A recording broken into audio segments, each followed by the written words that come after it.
Hello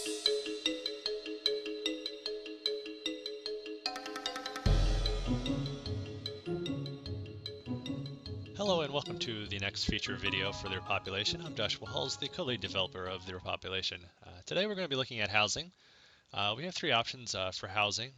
The first option we're going to look at mostly today is the instance housing, which you can see in front of you. The other two options are non-instance options that are out in the persistent world. One is located near the NPC cities. Those are in safe areas, so there's a very finite amount of those, but there will be some options that are out and near those areas. Then we'll have options that are inside of player cities, so we'll have housing inside of player cities. This also allows players to run merchants and other things like that, but the risk, of course, with those is that the cities are in contested areas, so they could be sieged. If that was ever to happen and the city was sieged, your housing unit would be returned to you and could also be replaced out in one of these instance housing plots if need be. So we're going to move forward and look at some of the housing options that are available inside of the instance housing area. And notice in front of us that we have this giant kind of white box in front of us, indicating where our housing plot's going to be. Also in the upper right hand corner we have an icon, so the little housing icon up here indicating that make it a little easier to find. So we're going to move towards that and roll the camera out just a little bit further out and place down this building right here. So we're going to rotate this and put it kind of near center. And now that we have it placed down, we have our first building in place for this housing plot. And we're going to lock this. This is going to lock it in place, which is useful. We can't make any adjustments or move it accidentally when it's locked, so we're going to go and put that in place. So we're going to go inside of the housing unit, inside of the building we just placed, and look inside here and place a few objects down. The first thing you might notice is this new structure placement bar. This is literally brand new. We just implemented this very recently. So we're going to look at some of those options that are available. The first thing we're going to do is plop down a furniture shelf. We might have seen this already in the previous videos, but we're going to place that down. You'll notice it's going red. That means it's colliding against the other objects in the housing area. We're going to put that out so it's not colliding anymore. You'll notice that there's a little bit of gap there. We're going to push this back using these nudge arrows, as we refer to them. So we're going to nudge it back just a little bit further, maybe a little too far now. So now it's nudged all the way back. If we change the rotation of the camera, you'll notice that if we do a left and right, it's going to nudge these based on how the camera is facing. It's making it a little easier to manipulate the shelf as we place it in there. We're going to lock that down for now. That way we can't accidentally move it or select it. So when that's locked down, we're going to go and play around with this book here. So we have this book, and you'll notice when we place it down this way, it's going to place it flat, which is pretty much the normal way that the book is going to come out. This is in the free placement mode you'll see up top, so this works pretty well, but we can add some more options now. By clicking on 2, it's going to change the free placement mode to the scale option. You'll notice that instead of doing an attack ability using hotkeys by pushing the 2 on the keyboard, instead of doing that, it's going to change to the scale options now. When the structure placement window is open, that pretty much disables the hotkey abilities for the abilities and moves it to the structure bar, so it makes it really easy to switch back and forth between the different modes. So when we're in this mode, we can do the scaling up and down using the mouse wheel. So this is shows you exactly how it's going to look once we place it down, so we can adjust these pretty easily. We go all the way down. You can hold down Control and Shift to do all sorts of kind of different scaling along a single axis.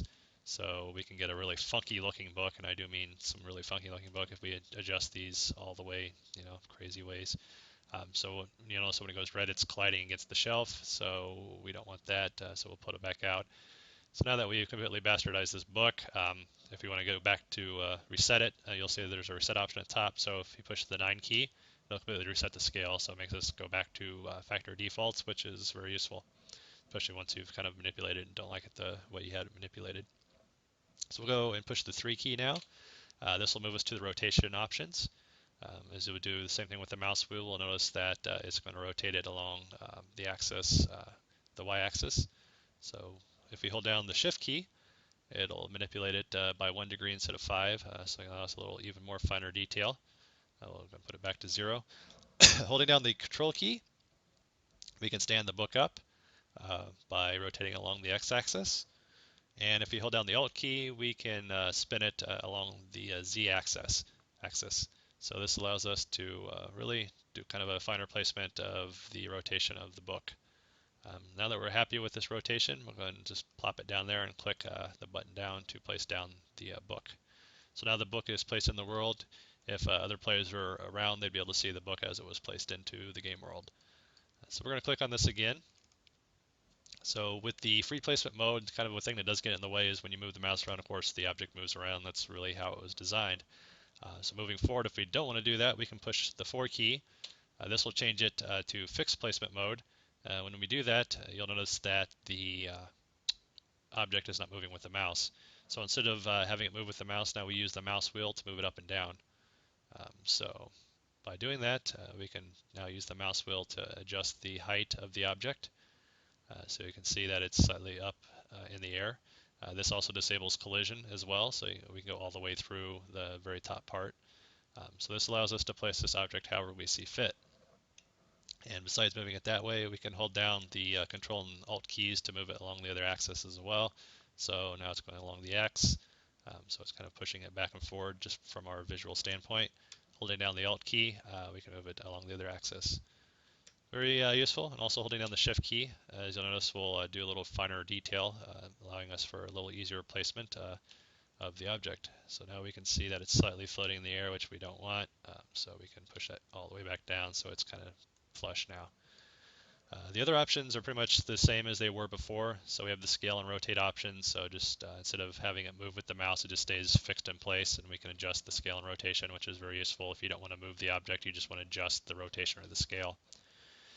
The options that we looked at before on the overall here was the reset, so we did that before. But if we want to copy, let's say this rotation here was perfect, so we're going to do a copy by pushing 7. So now instead of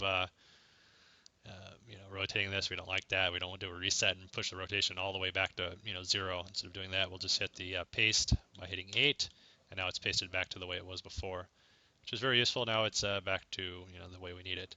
So now that we have this book placed in here and we have the copy settings, this allows us really easily to just grab another book and go ahead and put it back into auto placement mode. And now you'll notice it's flush against the ground. We don't want that, of course, so we're going to paste it. Now it's back to looking at how the other book is. So we place that down here. Really easy. Just go ahead and place it. Boom, boom, boom. So this allows us to quickly manipulate copy settings from one object to another. So if we want to have a whole bookshelf full of books, it makes it very easy to do that. So one more final thing to look at is some other options that are tied to some of the objects that are available. I'm going to place down this kind of bar stool area here. So we got this little thing to place down. We'll put it about right there and place it, which is good. Now we're going to go down and scroll down to these stool looking things here. I'll just place these down like about here for now. A little further out. Boom, boom, boom. So now that these are in place, this one is maybe a little off by a few hairs. So now if you go out in front of these, you'll notice that little sitting icon will show up over here. So we've probably seen this in a few videos, but the guy will do a nice little sit down rotation, and then you'll be locked in rotation wise for the stools. So these are some of the objects that we can tie into the other structures being placed. Pretty soon we'll also have lights available as options as well, and a few other things that are not quite ready to be placed here, but should be available here pretty soon. So we hope you liked taking a look at some of the options that are available in the housing and how objects and structures are placed inside the houses. So enjoy the video, and thank you for checking it out, and check out our website, www.repopulation.com, for some more information.